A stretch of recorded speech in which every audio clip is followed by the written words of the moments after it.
Hey there everyone, this is Samuel Johnson and welcome back to the Spider-Verse Retrospectives, and today we'll be continuing our trek through the Edge of Spider-Verse miniseries as we take a look at Edge of Spider-Verse number 3. Now, like with the previous two issues, this issue introduces another Spidey that's kind of sort of taking part in the Spider-Verse event. I say kind of sort of because of what's going to happen at the end of the issue, but we'll get to that when we get to that. But unlike the previous two issues, where this world Spidey is someone that you would most likely know through one of their variants/counterparts, this particular Spider-Man is someone completely different, as is his entire world. But case in point, in this reality, rather than Spider-Man being Peter Parker or some other character that you would know, he's a new original character by the name of Dr. Aaron Ankman, a brilliant scientist slash biochemist who specializes in genetic therapy and cure and medicines. He works at an institution called the Ikigami Institution, and in his time there, he has actually managed to make a name for himself, even at one point forming a relationship with the founder of the Ikigami Corporation named Kaori Ekigami, though it did kind of end horribly, but we'll get to that when we get to that. However, during his time at the Ekigami Institute, he was working on a secret experiment, one that involved, well, cloned spider DNA, and ultimately, one day, when he felt the need arose, he wound up testing the experiment on himself to rearrange his own genetic structure to imbue the clone spider DNA into his own.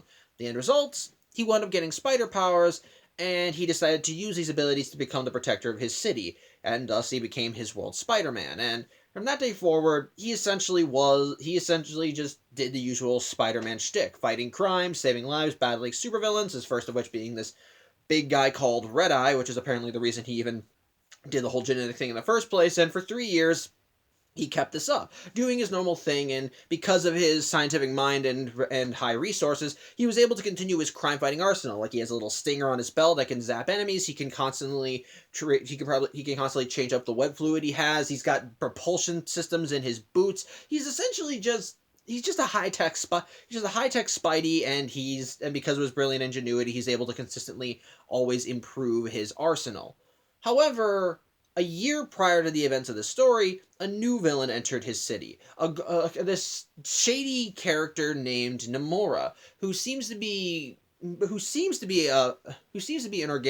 organic, but is enhanced with this weird metal suit that sadly makes her a potent threat for Spider-Man. As the first and only time they ever clashed, she not only just shrugged off his stinger attacks, but she broke through his webbing, and as a result, she wiped the floor with him, stating that he pretty much stood no chance, and that he can't be there, and that this world will fall, and so on.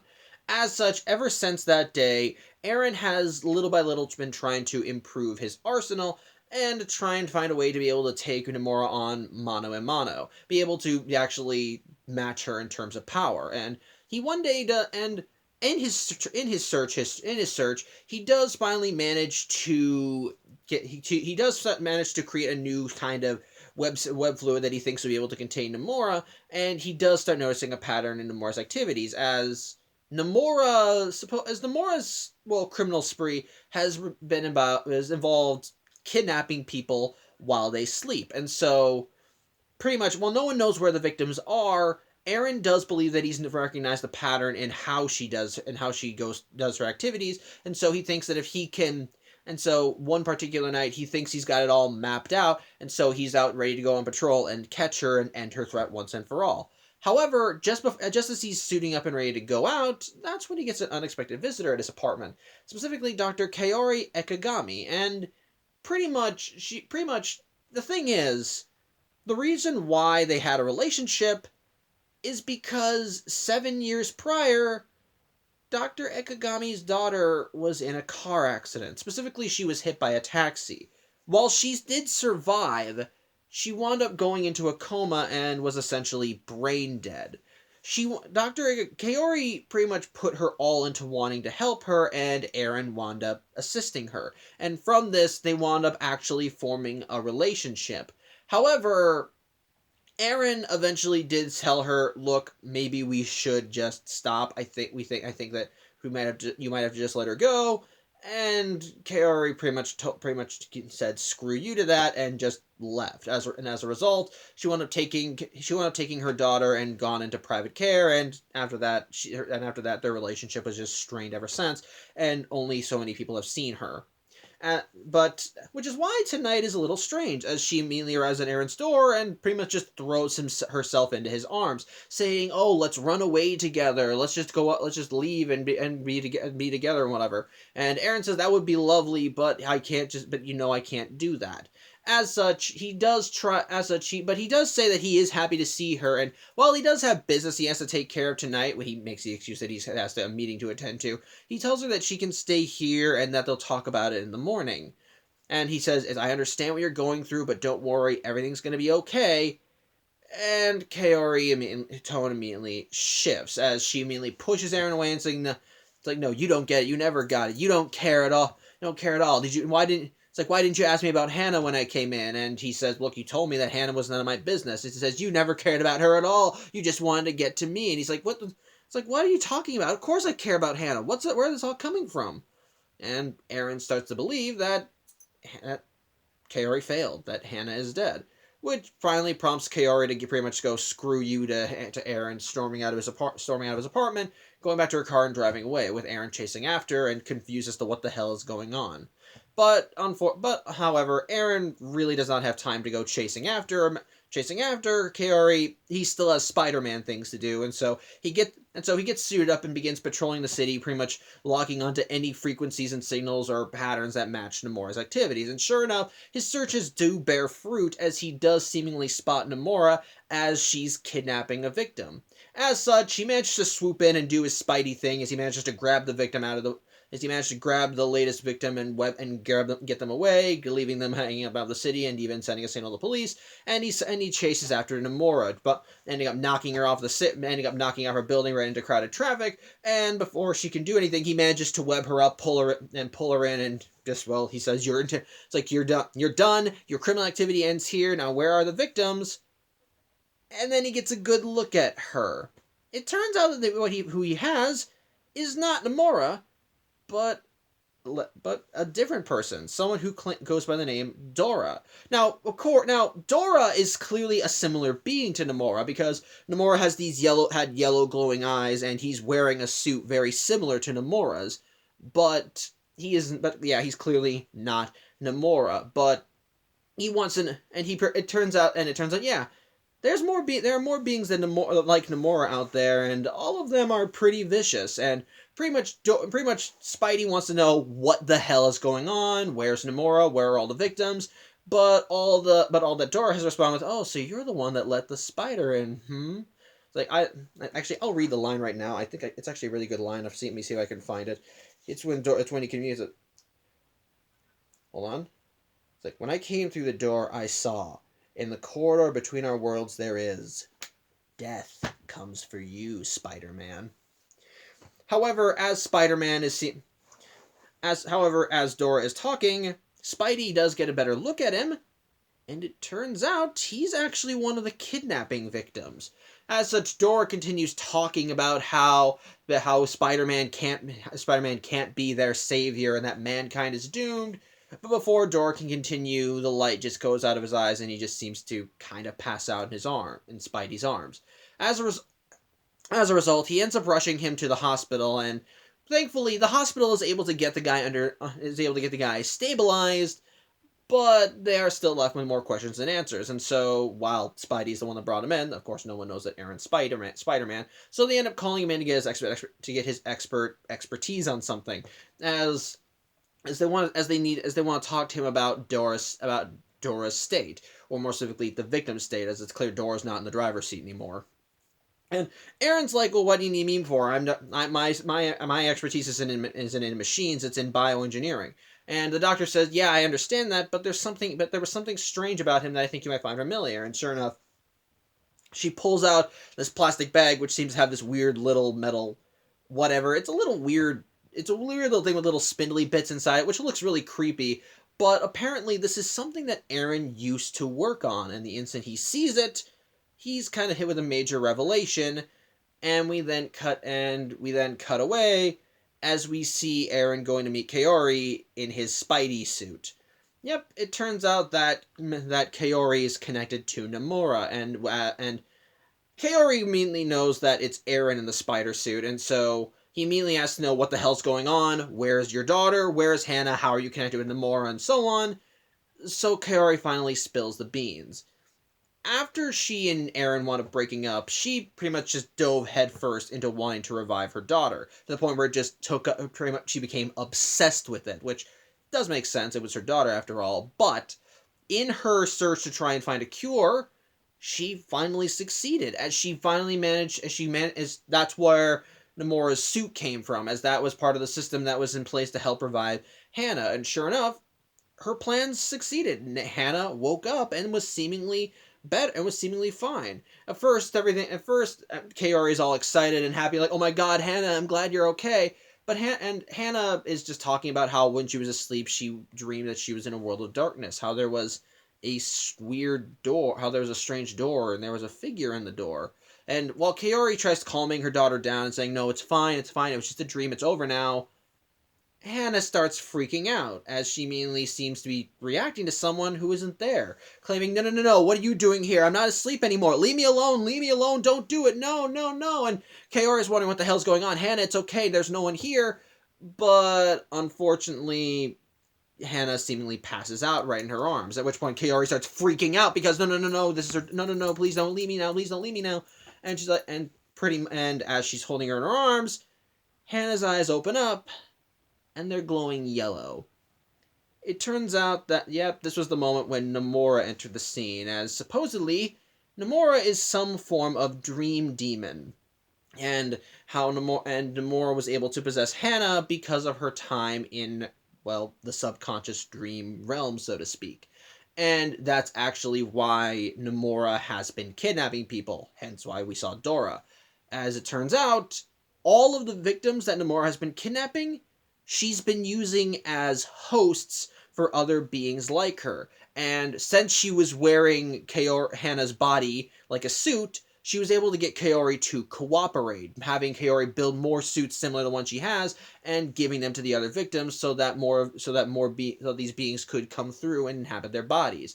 In fact, some of them are out right now getting ready to get more victims, and Eren even says, "How many are there?"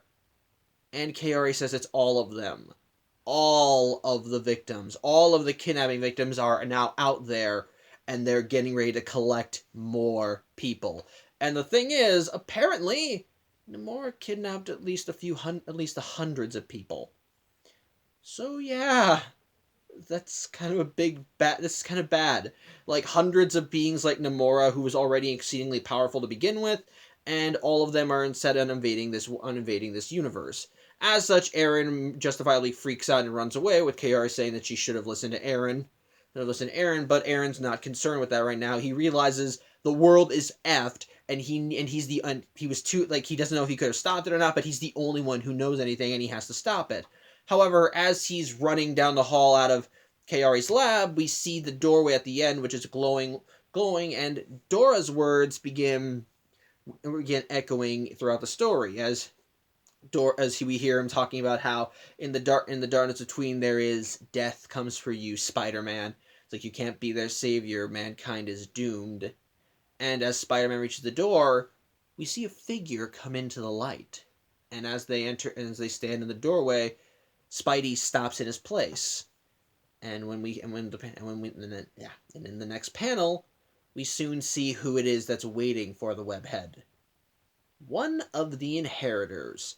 Specifically, a character known as Morlin, who I can finally talk about, but I'll wait until I get to my thoughts on the story before I get to him. And when Eren asks who he is, Morlin's only response is, "The end of your story," with the final shot of the comic being Nomura and her ilk once more going into the city to grab more victims. So, yeah, that's a bit of a bummer ending, but yeah, before I get into my thoughts on the comic, I do want to talk about Morlin.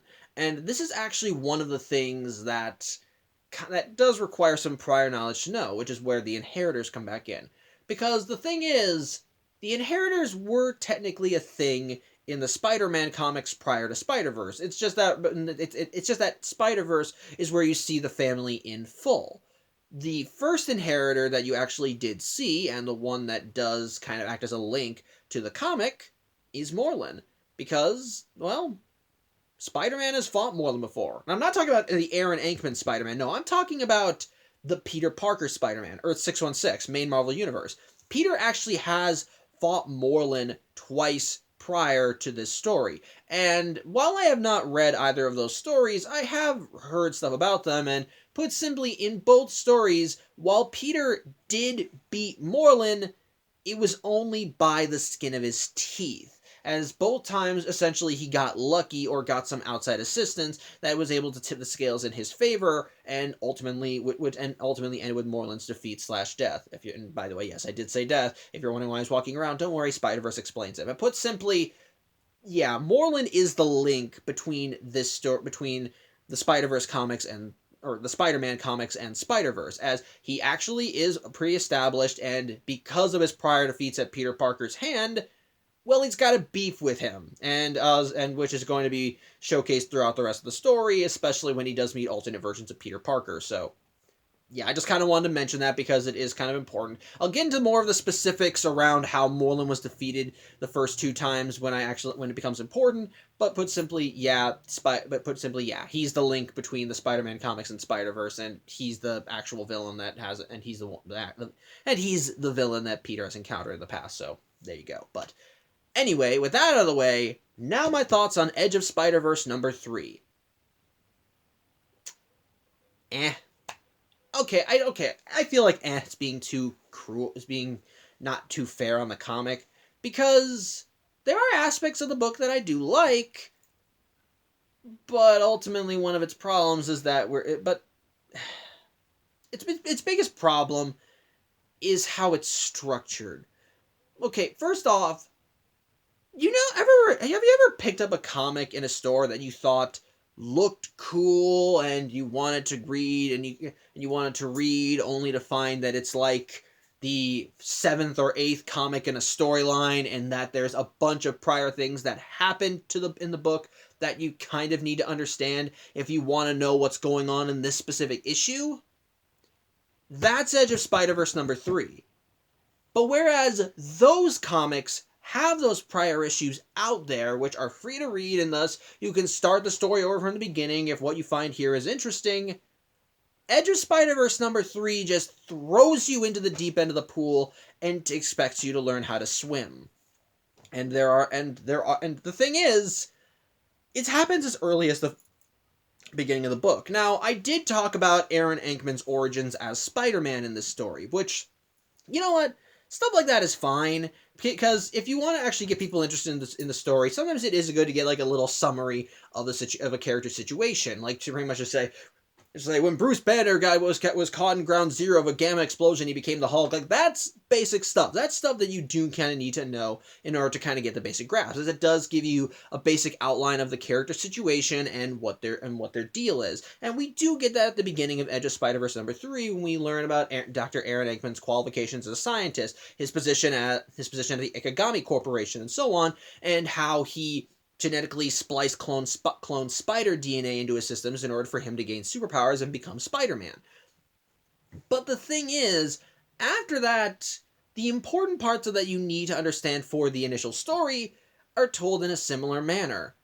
Or to put it another way, we're told parts of the story, but barely shown them. Okay, actually, I take that back. We are shown these things, but with the narration over it. And the way they talk about it, it makes it feel like these are important aspects of the story that you need to understand and need to get into. But the problem is that a summary does not carry the same weight as actually reading the story. And that, unfortunately, is a problem. Kind of going back to when we talked to Edge of Spider-Verse number 2, when we looked at Spider-Gwen's situation and how her backstory was handled, I feel like that was a better way of handling things, because because while the origin stuff and what led to her and the tragedy of Peter Parker was kind of a similar rush job with it being shown to us, at the very least we still saw the fallout from that and how it was affecting Gwen and what it was and how it was affecting her decisions and what led her to wanting to become a superhero. But likewise with Aaron Ankman, after the initial origin story, we are told a bunch of stuff about the situation that unfortunately it could have been told to us but not shown to us. And the story sadly only shows those things to us. We're not shown Aaron Ankman and Kaori Ekagami growing close and becoming and having a relationship.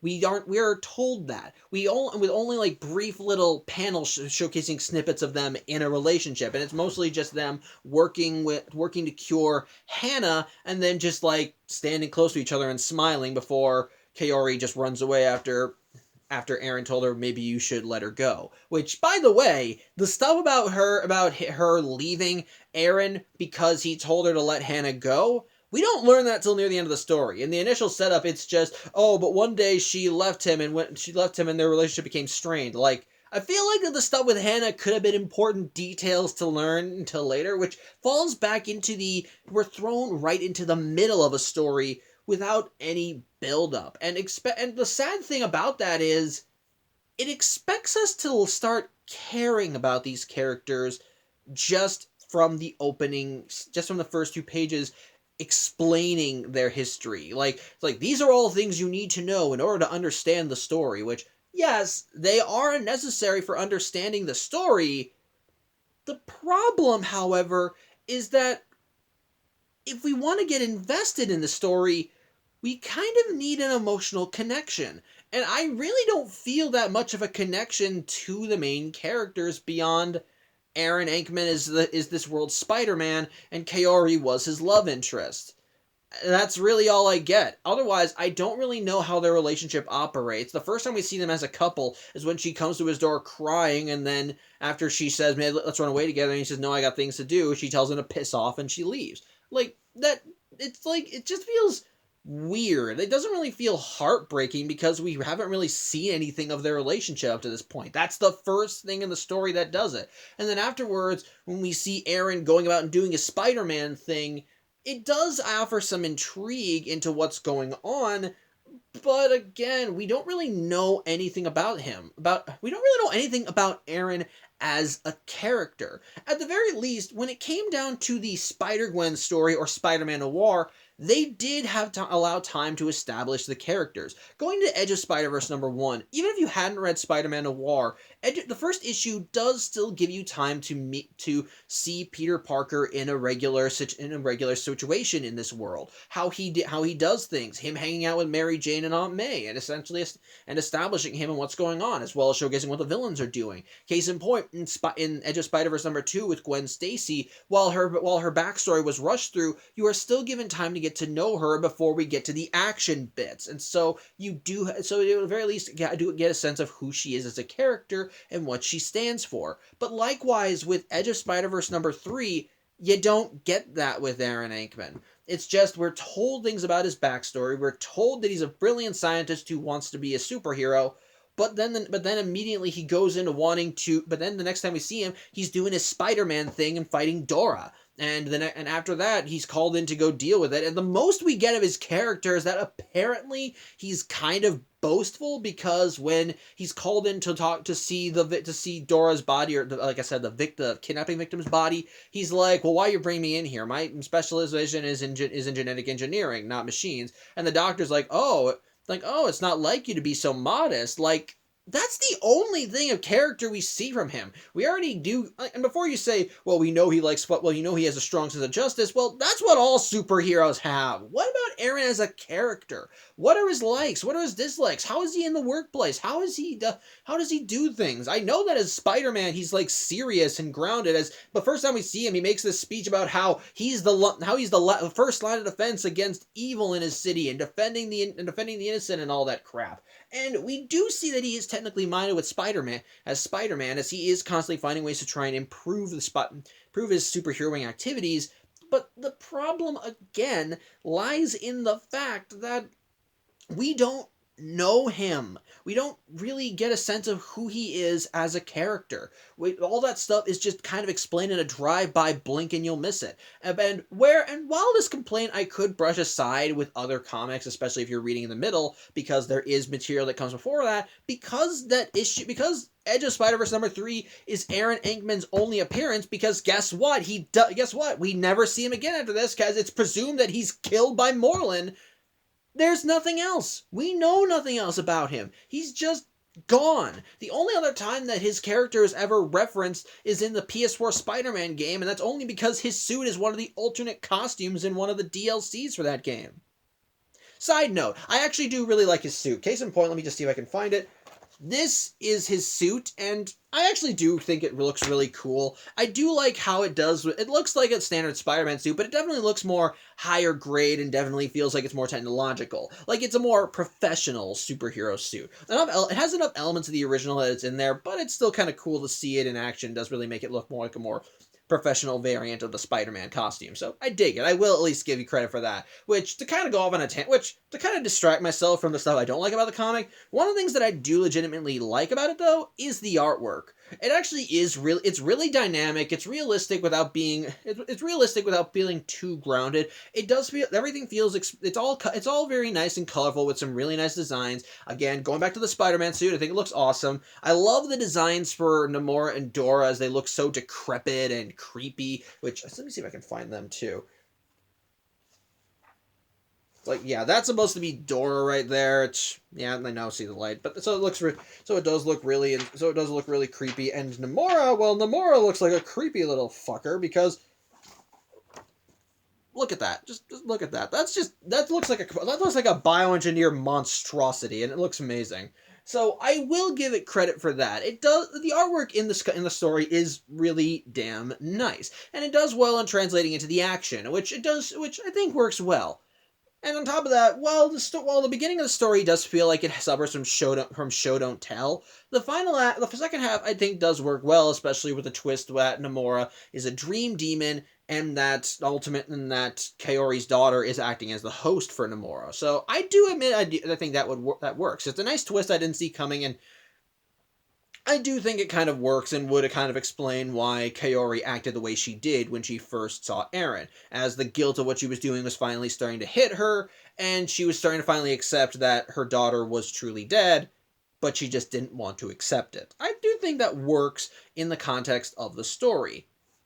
So I will give credit where it's due. There are parts of the story that I do like. There are aspects I find interesting. And I do actually admit that Aaron does seem qualified as a superhero. As, like I said, he's constantly improving his technology. His spider suit is a good example of that. He's constantly improving it, and when we see him suiting up to go chasing after Namora, you do see that he has like a little back room full of various spider-themed tech back there that he's obviously been developing for various situations and outcomes. So I think that's really cool. He does seem very professional. The action actually is pretty nice with how it's drawn.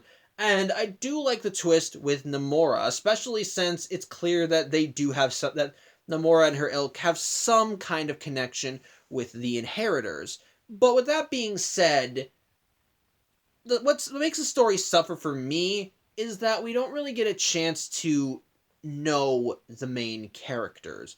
While Aaron does seem like a very capable Spider-Man and does seem interesting and does seem like he can get the job done, unfortunately, because the story only gives a drive-by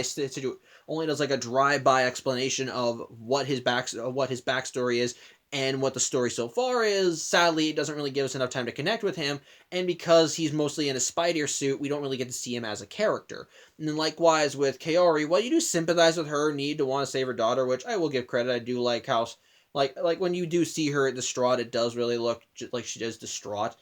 At the very least, we do sympathize with her with that, but again, we don't really get to see her as a character. It's just, we only see her when she's broken up. We only see her when she's broken up and heartbroken. So that's kind of all we really see of her. We don't really see how she and Aaron clicked, or what drew them, or how they ultimately formed a relationship. So I'm going to give fault for that. And as a result, while the second half of the story is all right and does carry some nice twists and great action, The first half, in my opinion, is kind of what holds it back, as you're expected to start getting invested in these characters based on this minimal information that you're given, but because we're only told this information instead of being shown it naturally through the story, it ultimately makes the second half falter a little bit, as you don't really feel a major connection with any of the characters.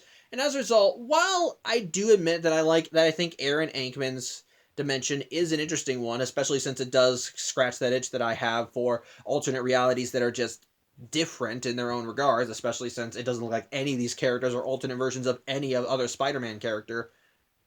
I sadly am going to have to give this story a minor thumbs. I'm going to have to give this story a minor, kind of a middle of the road / thumbs down thing. There are things about it that I think work, and I think if the story had actually been handled like a proper story, it would be fine. I would be okay with it. Like I said, the artwork's great. The fight scenes are fantastically drawn. I love the design for his suit. He does seem like a capable superhero, and I love the twist in Nomura. It's just that what kills it for me is that you're expected to be invested in these characters that you know nothing about and are only told things about. Like I said, it feels like you're getting thrown into the middle of a continuity without any prior backup, so it sadly holds the book back. I won't say that it's awful. But I will say that the story just kind of feels to me. It just feels There are aspects of it that I think work, but the most important stuff is but because it lacks the most important stuff, the character and investment in said characters, it sadly just kind of holds the whole thing back and makes the story just to me. So, yeah. Plus on top of that, there's that plus there's that whole the whole everybody's fucked kind of thing. So that's a nice little thing. His odds are, as dimension is doomed, as he's the only one that knows about what Nomura and her ilk are planning. But before he can do anything about it, Moreland comes in and presumably kills him. So that's fun. But yeah, overall, that's pretty much it. I apologize if you disagree with me, and I'm not gonna. And I get it. If you like this issue, more power to you. There are things about it that I do like. So if you like it, more power to you. But otherwise, that's just my thoughts. So yeah, that's pretty much it. Thank you for watching. I'm Samuel Johnson, and I hope you tune back in next Tuesday as we look at Edge of Spider-Verse #4 and witness the birth of a rather horrific variant of the web slinger. So I hope to see you then. I hope you have a good day, and take care.